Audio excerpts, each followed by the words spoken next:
नमस्कार मित्रांनो, लग्नानंतर होईलच प्रेम मालिकेच्या आजच्या जबरदस्त भागामध्ये आपण पाहत आहोत की आता इकडे पार्थ आणि जीवा हे दोघेही जण किचनमध्ये असतात.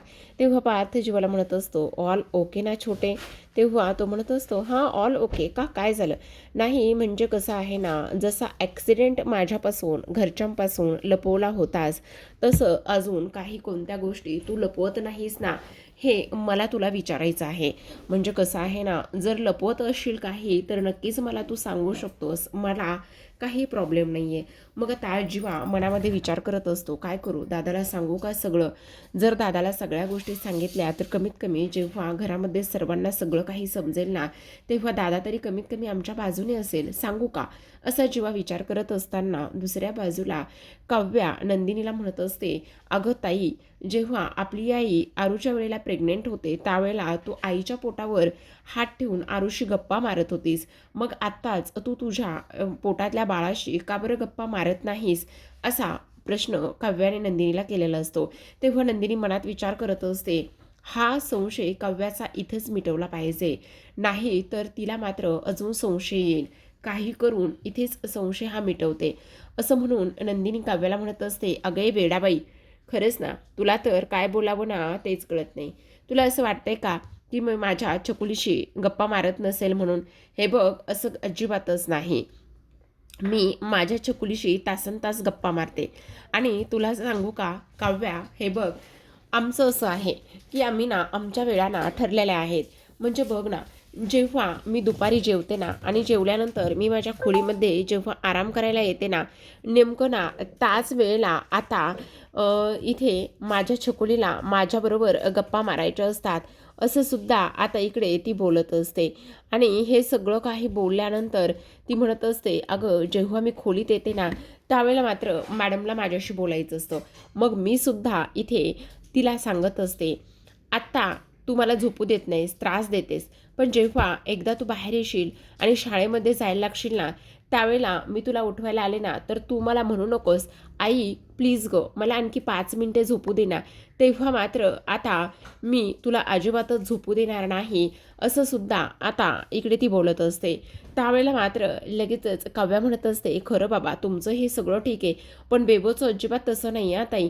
खरं तर तुझी छोकुली तुझं सगळं ऐकते खरंच, पण बेबो मात्र चक्क त्याच्या पप्पावरच गेलेला आहे. आणि एवढा लाथा मारतो म्हणून काही विचारूच नको. ताई तुला पण पाहायचंय का, बघ ना. असं म्हणून आता लगेचच काव्या नंदिनीचा हात पकडते आणि स्वतःच्या पोटावर ठेवत असते आणि म्हणत असते, बघ ऐक, बघ ताई, तुझं ना याने सुद्धा ऐकलं बरं का. म्हणजे काय रे लब्बाडा, तुला मावशी आवडली वाटतं, मावशीचं सुद्धा तू सगळं काही ऐकायला लागलेला आहेस. असं सुद्धा आता इकडे ती बोलत असते. नंदिनी पोटावर हात ठेवत असते, पण आज मात्र इकडे पोटावर हात ठेवल्यानंतर तिला फार जास्त भरून आलेलं असतं, डोळ्यातून अश्रू ओघळू लागलेले असतात. आणि आज मात्र इथे काव्याच्या पोटावर हात ठेवल्यानंतर तिला असं वाटत असतं की मी माझ्याच बाळाच्या पोटावर हात ठेवते की काय. ह्या सगळ्या गोष्टी आता इकडे तिला वाटू लागलेल्या असतात. रडणारी नंदिनी मात्र कशीबशी काव्यापासून तिचे अश्रू लपवण्याचा प्रयत्न करत असते. काव्या मात्र भरभरून बोलत असते. ती म्हणत असते, बघितलंच का कशा पद्धतीने हे सगळं काही इकडे आता ती करत आहे. ह्या सगळ्या गोष्टी तुला समजत आहेत का? असं म्हटल्याबरोबर आता लगेचच काव्या म्हणत असते, असा आहे बेबू बघ, नुसत्या लाथा मारतो आणि थोडंसुद्धा इकडे तो अजिबात मला सोडत नाही आहे आणि अगदी देशमुखावरच गेला आहे. असं आता इथे ती बोलत असते. दुसरीकडे आपण पाहतो आता पार्थ म्हणत असतो, अरे छोटे, बोल ना, तुला जर माझ्यासोबत काही शेअर करायचं असला तर तू नक्कीच शेअर करू शकतोस, मला काहीच प्रॉब्लेम नाही आहे. तसंही काही लपवत असलास ना तर मग माझी मदतच होणार आहे. तू बोल ना, काय काही सांगायचं आहे का तुला? तेवढ्यातच आता मानिनी ह्या दोघांना बाहेरून आवाज देत असते आणि म्हणत असते, अरे जीवा आणि पार्थ, झाले का लाडू वळवून? कुठंपर्यंत आलेलं आहे लाडूचं? तेव्हा मात्र इकडे आता पार्थ म्हणत असतो, खरं तर आपल्याला ना ही आपली आई काही सुखाने जगू देणार नाही, असं सुद्धा स्पष्टपणे आता इकडे तो बोलत असतो. त्याच वेळेला मात्र लगेचच जीवा म्हणत असतो, अरे तुला असं का वाटतंय? हे बघ, असं काहीच नाही आहे आणि ह्या सगळ्या गोष्टी मी तुझ्यापासून का आणि कशामुळे लपवू? अजिबातच नाही. काहीही मी तुझ्यापासून लपवत नाही, असं इकडे तो बोलत असतो आणि ऑल ओके आहे असं सुद्धा तो स्पष्ट शब्दामध्ये सांगण्याचं काम करत असतो. आता मात्र इकडे दुसऱ्या बाजूला रम्या आणि वसू ह्या दोघी जणी खोलीमध्ये असतात आणि दोघी जणी खोलीमध्ये असताना आता रम्या म्हणत असते, अगं आई, काय आहे हे सगळं? म्हणजे एवढा कसला घमघमाट सुटला आहे? कसलं काय चाललेलं आहे घरामध्ये एवढं? असं म्हटल्याबरोबर आता वसू म्हणत असते, अगं इथे ती सासू आणि त्याचबरोबर सून इथे आणि त्यांचे ते नवरे हे काय करतायत माहिती आहे का तुला? ते दोघेजण नवरे इथे त्यांच्या त्या गरोदर बायकांसाठी ओट्सचे लाडू बनवत आहेत आणि ती सासू मात्र त्यांना शिकवत आहे. काय बोलायचं बाई. तेव्हा रम्याला आनंद होतो. रम्या म्हणत असते, वाव, ओट्सचे लाडू बनवत आहेत, हे तर किती आनंदाची गोष्ट आहे. असं म्हटल्याबरोबर आता लगेचच इकडे मला पण खायचे आहेत ओट्सचे लाडू. तेव्हा वसू म्हणत असते, काय गे रम्या, तुला ओट्सचे लाडू खायचे आहेत ही गोष्ट ठीक आहे, पण मी काय म्हणते, त्यासाठी तुम्हाला विजयरावांना आणि तुला दोघांना सुद्धा मनावर घ्यावं लागेल ना. म्हणजे त्यासाठी प्रेग्नेंट व्हावं लागेल तुला आणि त्याच तेव्हाच तुला ओट्सचे लाडू खाता येतील. अगं घ्या ना, तू आणि विजयराव सगळं काही मनावर घ्या. एकदा का तुम्ही सगळ्या गोष्टी मनावर घेतल्या ना, तर बाई तू जेव्हा प्रेग्नेंट राहशील ना, मी तुला 1 किलोचे काय 2 किलोचे ओट्सचे लाडू बनवून देईल. त्यावेळेला रम्याला चिड येते आणि रम्या म्हणत असते, आई काय बोलतेस तू हे? ओट्सचे लाडू खाण्यासाठी मला प्रेग्नेंट राहण्याची काही गरज नाही आहे. मग वसू म्हणत असते, मग कोण देणार आहे तुला ओट्सचे लाडू? तुझं आणि त्याचबरोबर काव्याचं आणि नंदिनीचं एवढं फारसं काही पटत नाही आहे. मग तुला असं वाटतं का त्या ओट्सचे लाडू त्या तुला स्वतः आणून भरवतील आणि म्हणतील, खा, तू माझी चांगली मैत्रीण आहेस म्हणून? बोल ना. आणि त्यासाठी घे ना आता मनावर. हे बघ, लग्न होऊन आता बरेच महिने झालेले आहेत ना, मग कधीतरी बाळाला जन्म द्यायचाच आहे ना. मग काय फरक पडतोय जर आत्ताच बाळाचा विचार केला तर? तेव्हा मात्र आता रम्या म्हणत असते, आई तू आत्ता हे सगळं काही बोलली आहेस, इथून पुढे असलं काही बोलायचं नाही आणि मला मुळीच सांगायचं नाही की ओट इथे प्रेग्नेंट आणि त्याचबरोबर बाळ हे असलं अजिबात चालणार नाही आहे मला. आता मात्र तुला एक गोष्ट लक्षात येते का? ओट्सचे लाडू जरी मी नाही ना खाल्ले तरीसुद्धा आपलं मिशन तू विसरली आहेस का? तेव्हा वसू म्हणत असते, कोणतं आणि कसलं मिशन? अगं त्या आर्याला इथे आपल्या बाजूने करायचं मिशन तू विसरली आहेस का? प्रेग्नेंट जरी मी नाही राहिले किंवा ओट्सचे लाडू जरी मी नाही खाल्ले तरीसुद्धा आपलं मिशन आपण इथे करूच शकतो ना. तेव्हा मात्र इकडे वसू म्हणत असते, हो आहे का तुझ्या लक्षात आहे? आता काय करणार आहेस? तेव्हा ती म्हणत असते, हां मी त्या आर्याबरोबर मैत्री करते. तेव्हा वसू म्हणत असते, तू आणि आर्याबरोबर मैत्री? हां का का नाही करू शकत? काव्याबरोबर मैत्री केलीच होती ना मी आणि काव्याबरोबर मैत्री करून तिला कसा धडा शिकवला होता हे सुद्धा तुला चांगलंच माहिती आहे ना, बरोबर की नाही? त्यावेळेला आता वसू म्हणत असते, अगं पण ती आर्या तुझ्यासोबत का मैत्री करेल? नक्कीच करेल, पण कसं? थांब जरा, मी तिला फोन लावते. असं म्हणून रम्या लगेचच आता आर्याला फोन लावायला घेत असते. मग इथे वसू म्हणत असते, 1 मिनटं, मला एक गोष्ट सांग, तुला आर्याला फोन लावायचा आहे, पण आर्याचा नंबर तुझ्याकडे कसा काय? तेव्हा रम्या म्हणत असते, मी कोण आहे? रम्या आहे मी, रम्या शितोळे. आणि जर मी रम्या आहे तर माझ्याकडे नंबर तर येणारच ना. असं म्हणून ती आर्याला कॉल लावत असते. आर्या अननोन नंबर असून सुद्धा फोन उचलते. तेव्हा ती म्हणत असते, हॅलो. तेव्हा लगेच आता इकडे कोण बोलतंय असं विचारल्याबरोबर इथे रम्या म्हणत असते, तुझी मैत्रीण. असं म्हटल्याबरोबर आर्याला एक क्षणही लागत नाही तिला ओळखायला. तेव्हा ती लगेच म्हणत असते, आर्या शितोळे, माझ्याकडे काय काय काय काम काढलंयस? बोल, काय झालं? मला ना तुझ्याशी थोडंसं बोलायचं आहे. खरं तर मी तुझी पेशंट नाही आहे, पण इथे मात्र आपण मैत्रिणी होऊ शकतो ना. तेव्हा आर्याला राग येतो. आर्या म्हणत असते, 1 मिनटं आर्या, रम्या 1 मिनटं, मला तुझ्यासोबत मैत्री करण्यात काहीच इंटरेस्ट नाही आहे. आत्ताच्या आत्ता फोन ठेव. असं म्हणून ती रागाला जाऊन फोन ठेवणार. तेवढ्यातच पुन्हा एकदा रम्या म्हणत असते, 1 मिनटं, काय करतेस तू हे? असलं काहीही करू नकोस. हे बघ, मी तुझ्यासाठी बोलायला फोन केलेला आहे आणि तू जर एवढी रागाला गेलीस तर ती तुझ्यासाठी आणि बाळासाठी अजिबातच चांगलं नाही आहे. असं काय करतेस? असं अजिबात करू नकोस आणि मी काय म्हणते ते एकदा गोष्टी ऐकून तरी घे. तेव्हा आता इकडे शांत बस, बाळाचा विचार कर आणि शांत बस असं म्हटल्याबरोबर आता मात्र लगेचच इकडे आर्या स्वतःच्या पोटावर हात ठेवते आणि बाळासाठी थोडीशी शांत झालेली असते. बोल, काय काम काढलेलं आहेस? पटकन बोल, माझ्याकडे वेळ नाहीये. तेव्हा मात्र इथे आता ती म्हणत असते, वेळ नाहीये मला माहिती आहे, पण तुला सांगू का, आज आमच्या घरी ना इकडे प्रेग्नेंट बायकांसाठी म्हणजे नंदिनीसाठी आणि काव्यासाठी जीवा आणि पार्थ हे दोघे जण किचनमध्ये ओटचे लाडू बनवत आहेत. असं म्हटल्याबरोबर लगेचच आता इकडे आर्या मनामध्ये विचार करत असते की जीवा नंदिनीसाठी ओटचे लाडू बनवते. तेव्हा ती हरवलेली असते. मग रम्या म्हणत असते, काय झालं, तू आहेस ना तिथे? हाय, तू आहेस ना? तेव्हा ती म्हणत असते, हां मी आहे. हां अगं, म्हणून म्हटलं मी तुझ्यासाठी हवं तर लाडू घेऊन येऊ शकते. तुझा ॲड्रेस दे मला, मी तुला हवं तर ॲड्रेसवर लाडू पाठवते. तेव्हा आता आर्याला राग येतो आणि आर्या म्हणत असते, काही गरज नाही आहे, मला लाडू वगैरे पाठवण्याची आणि ह्या सगळ्या गोष्टी तू करण्याची मुळात काहीच गरज नाही आहे. त्यामुळे प्लीज शांत बस. हे सगळं काही अजिबातच मला करायचं नाही, कळलं का तुला? आणि फोन ठेव.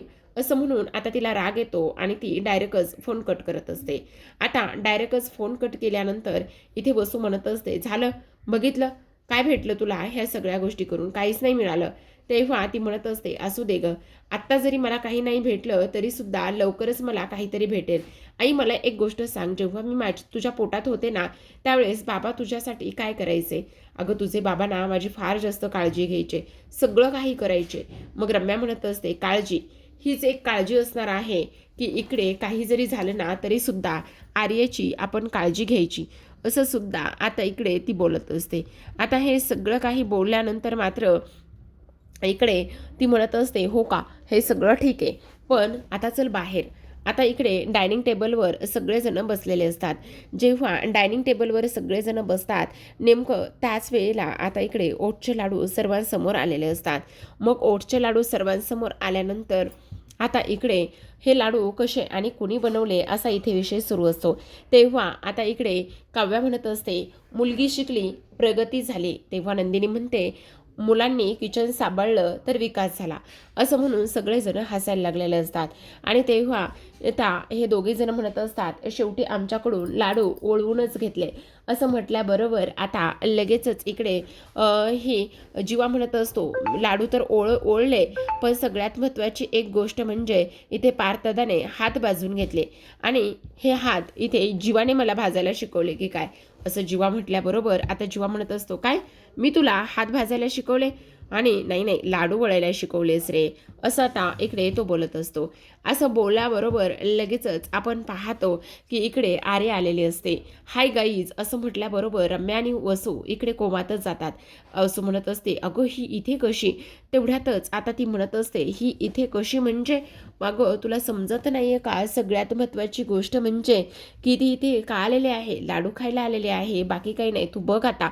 असं म्हटल्याबरोबर आता लगेचच आर्या इथे कशी म्हणून नंदिनीला टेन्शन येतं. मग आर्या म्हणत असते, हाय गाईज, खरं तर इथे मला ना आज घरचं काहीतरी गरमागरम खाण्याची इच्छा झाली होती. मग माझं तर घर इथे दुसरीकडे कुठेच नाही आहे आणि म्हणूनच मी म्हटलं की चला आज ना इथे आईंच्या हातचं काहीतरी जाऊन खाऊयात. आता आईंच्या हातचं जाऊन खाऊन काहीतरी येऊयात असं म्हटल्याबरोबर नंदिनीचं डोळे टवकारतात आणि नंदिनी मात्र इकडे तिच्याकडे पाहतच असते. तेव्हा तिच्याकडे पाहत असताना काव्या म्हणत असते, अगं आर्या तुला काय सांगू मी, सगळ्यात महत्त्वाची गोष्ट म्हणजे की इथे ना हे सगळं आमच्या दोन्ही नवऱ्यांनी बनवलंय. म्हणजे आज चक्क देशमुख आणि त्याचबरोबर जीवा ह्या दोघांनी सुद्धा आता इकडे हे जे काही लाडू आहेत ना ते बनवलेले आहेत, असं सुद्धा आता इकडे ती बोलत असते.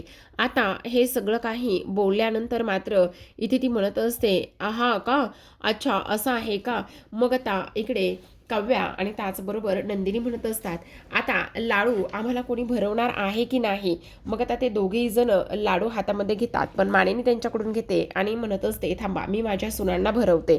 मग तेवढ्यातच पार्थ आणि जीवा इकडे म्हणत असतात, हो का, तू आम्हाला इथे आमच्याकडून लाडू बनवून घेतलेस, आत्ता कमीत कमी आमच्या बायकांना आम्हाला लाडू तरी भरू दे. असं म्हटल्याबरोबर लगेचच आता इकडे ते दोघेही जण लाडू हातातून काढून घेतात आणि नंदिनी आणि काव्याला भरवत असतात. मग आता आर्या म्हणत असते, आई त्यांचं जाऊ द्या हो, ते त्यांच्या त्यांच्या बायकांना लाडू भरवत राहतील, पण एक काम करूया, तुम्ही मस्त मला लाडू भरवा.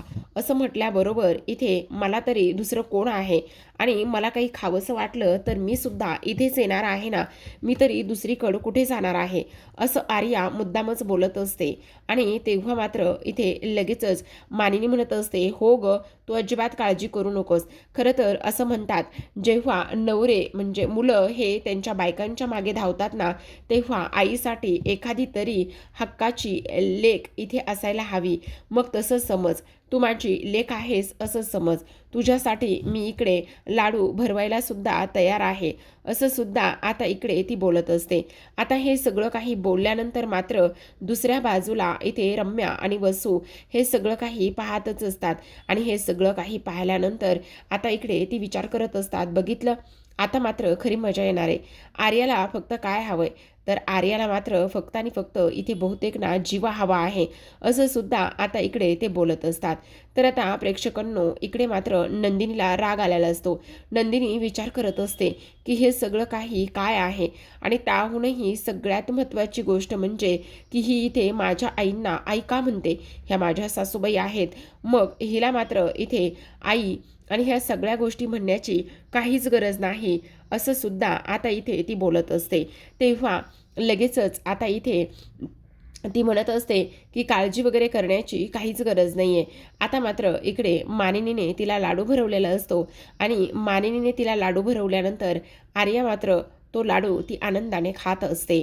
पण नंदिनीला मात्र अजिबातच एका गोष्टीचा खूप जास्त राग आलेला असतो.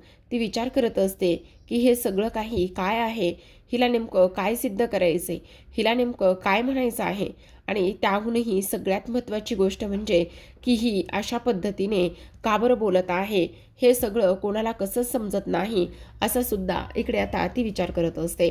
आता मानिनी म्हणत असते, बायकांना जर लाडू भरून झाले तर आता मात्र तुम्ही आम्हाला लाडू भरवणार आहात की नाही, असं सुद्धा आता इकडे ती बोलत असते. आणि त्याच वेळेला दोघेही जण मात्र इथे आता लगेचच मानिनीला सुद्धा लाडू भरवत असतात. आता इकडे मात्र त्या मनामध्ये म्हणत असते, काही जरी झालं ना तरी सुद्धा जीवा, तुझ्यावर फक्त माझाच हक्क आहे. मी लवकरच इकडे तुला आणि ह्या घराला आपलंसं केल्याशिवाय राहणार नाही, असं मनामध्ये आर्या बोलत असते. सगळं काही झाल्यानंतर नंदिनीचा संताप होतो. ती खोलीमध्ये येते आणि त्यानंतर आर्या कशा पद्धतीने मानिनीला आई म्हणत असते आणि त्यानंतर आईन लाडू खाण्याच्या वेळेलाच ती आलेली असते, त्यामुळे तिची चिडचिड होत असते. आता जीवा पाठीमागून येतो, दरवाजा बंद करत असतो आणि नंदिनीला मात्र पाठीमागून घट्ट मिठी मारत असतो. जेव्हा नंदिनीला घट्ट मिठी मारतो, नेमकं त्याच वेळेला आता इकडे तो म्हणत असतो, काय मग कसं वाटलं सरप्राईज, इथे लाडू तुला आवडले नाही का. खरं तर ह्या सगळ्या गोष्टींना इथे तू मला करायला हव्यास, पण इथे मात्र हे सगळं मलाच करावं लागतंय. काय यार नंदिनी, तू हल्ली ना खूपच जास्त अनरोमॅन्टिक होत चाललेली आहेस. तेव्हा नंदिनी मात्र चिडते आणि म्हणत असते, जीवा प्लीज गप्प बसा ना. काय झाले नंदिनी, सगळं काही ठीक आहे ना. तेव्हा नंदिनी जीवाला बाजूला धक्का देऊन करत असते आणि म्हणत असते, काहीच ठीक नाही आहे. आज आर्याचं वागणं मला अजिबातच पटलं नाही आहे. म्हणजे पटलं नाही म्हणजे काय झालं.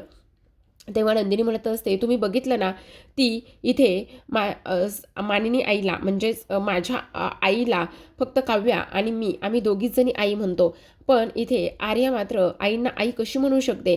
ती आत्तापर्यंत काकू म्हणत होती, पण 2-3 वेळा मी पाहिलंय की इकडे ती आईंना आई म्हणते आणि त्याचबरोबर थोड्याशा वेगळ्याच पद्धतीने बोलत आहे. अगं असं काय करतेस, हे बघ, तिला ना तिच्या आईची वगैरे आठवण येत असेल आणि तिच्या आईची वगैरे आठवण येत असल्यामुळे ना असं वाटतंय की इकडे ना ती मिस करत असेल, म्हणून कदाचित ती तिथे आईला ना आई म्हणत असेल. तू उगचच एवढा हायपर होऊ नकोस आणि एवढ्या सगळ्या गोष्टींचा उगचच विचार करू नकोस बरं, असं सुद्धा आता इकडे जीवा म्हणत असतो. नंदिनी म्हणत असते, अजिबातच नाही, कारण खरं सांगायचं म्हटलं तर इथे मात्र आम्हा मुलींना, आम्हा बायकांना सगळ्या काही गोष्टी इथे समजतात, तुम्हाला मात्र ते सगळं काही नाही समजणार, असं सुद्धा आता इथे नंदिनी बोलत असते. तेव्हा मात्र जीवा म्हणत असतो, हे बघ नंदिनी, प्लीज जरा शांत बस. एवढ्या सगळ्या गोष्टींचा विचार करून स्वतःला अजिबातच त्रास करून घेऊ नकोस, कारण तुला समजतंय का, तू कशी बोलतेस, काय करतेस, हे सगळं तुला समजतंय का. असं म्हटल्याबरोबर आता मात्र लगेचच इथे ती म्हणत असते, काय नाही समजत आहे मला. हे बघ, तेवढ्यात जीवाला फोन येतो. मग जीवा फोनवर बोलत बोलतच बाहेर निघून जातो. मग आता फोनवर बोलत बोलत जीवा बाहेर निघून गेल्यानंतर इकडे मात्र लगेचच आता नंदिनी विचार करत असते की आता काय करू, ह्या सगळ्या गोष्टी कशा आणि कशा पद्धतीने होतील ना, तेच मला काही केल्या कळत नाही, असं सुद्धा आता इकडे ती बोलत असते. त्याचबरोबर नंदिनीच्या मनामध्ये एक नाही तर अनेक विचार इथे सुरू असतात. तिला एकच करायचं असतं की काही जरी झालं ना तरी सुद्धा आर्याचे मनसुबे मात्र तिला हाणून पाडायचे असतात. आता मात्र नंदिनी म्हणत असते नाही, काही जरी झालं ना तरी सुद्धा इथे आर्याचं नेमकंच काहीतरी शिजते आणि जीवासुद्धा मला फसवतायत का, मग जीवा तिच्या बाजूने एवढं बोलतायत म्हणजे ह्यांचं सुद्धा काहीतरी सुरू आहे का, असा नंदिनी पुन्हा एकदा विचार करू लागते. तर आता प्रेक्षकांनो आजच्या भागामध्ये एवढंच. उद्याचा भाग फार इंटरेस्टिंग आहे बरं का, कारण उद्याच्या भागामध्ये ना इथे पार्थ आणि काव्या हे दोघी जण आता खोलीमध्ये असतात. हळूहळू काव्याचं पोट जे आहे ना ते जरा थोडंसं जास्त दिसत असतं. मग आता इकडे काव्या पार्थला म्हणत असते, देशमुख खरं सांगू का, काही जरी झालं ना तरी सुद्धा आपलं नातं जे आहे ना ते नातं इथे कायम एकत्र राहिलं पाहिजे. आपल्या नात्यामध्ये ना इथे दुसरं कोणीही तिसरी व्यक्ती आली नाही पाहिजे आणि आपलं नातं दिवसेंदिवस घट्ट होत गेलं पाहिजे, असं आता इकडे ती बोलत असते. तेवढ्यातच आता वटपौर्णिमेचा जो फोटो काढलेला असतो तो वटपौर्णिमेचा फोटो इथे खाली पडतो आणि खाली पडल्याबरोबर आता पार्थला मात्र अजूनच भीती वाटते. तो त्या फोटोकडे पाहतच असतो. इकडे दुसऱ्या बाजूला मात्र रम्या आणि वसू ह्या दोघी जणी खूप मोठा प्लॅन करत असतात आणि म्हणत असतात नाही, काही जरी झालं ना तरी सुद्धा ह्या काव्या आणि त्याचबरोबर पार्थ ह्या दोघांना वेगळं केलंच पाहिजे. काही जरी झालं ना तरी सुद्धा यांना असा धडा शिकवला पाहिजे किंवा ह्यांच्या आयुष्यामध्ये अशी ठिणगी टाकली पाहिजे की जेणेकरून इकडे हे कायमचं वेगळं होतील आणि त्याचबरोबर ह्यांच्या नात्यामध्ये तेवढंच अंतर आणि तेवढाच दुरावा येईल, असं सुद्धा रम्या आता इकडे बोलत असते. मग वसूला रम्याचं हे बोलणं पटतं आणि त्यानंतर ती सुद्धा तिचा साथ आणि तिचा विचार करण्याचा आता इकडे प्रयत्न करू लागलेले असते. तर दुसरीकडे मात्र हे सगळं काही झाल्यानंतर आता पार्थ मात्र टेन्शनमध्ये असतो. काव्या त्याला विचारत असते की देशमुख काय झालंय, एवढा सगळा कसला विचार करताय, सगळं ठीक आहे ना, तुम्ही आत्ता तर बरे होतात पण आत्ता खूप जास्त अपसेट आहात, ठीक आहे ना सगळं. तेव्हा आता घाबरलेला पार्थ मात्र काव्याला म्हणत असतो, हे बघा काव्या, तुम्हाला एक गोष्ट सांगू का, काही जरी झालं ना आपल्या नात्यामध्ये कितीही विघ्न आले, काही जरी झालं ना तरीसुद्धा तुम्ही माझा हात कधी सोडणार नाही आहात ना, म्हणजे तुम्ही मला एक वचन द्या की तुम्ही कायम माझ्याबरोबर असाल, तुम्ही मला सोडून कुठेच जाणार नाही. तेव्हा मात्र काव्या पार्थला वचन देते आणि म्हणत असते, तुम्ही काळजी करू नका देशमुख, मी तुम्हाला सोडून कुठेही जाणार नाही. तर प्रेक्षकांनो पाहत रहा लग्नानंतर होईलच प्रेम. भेटूयात उद्याच्या भागात. तोपर्यंत धन्यवाद.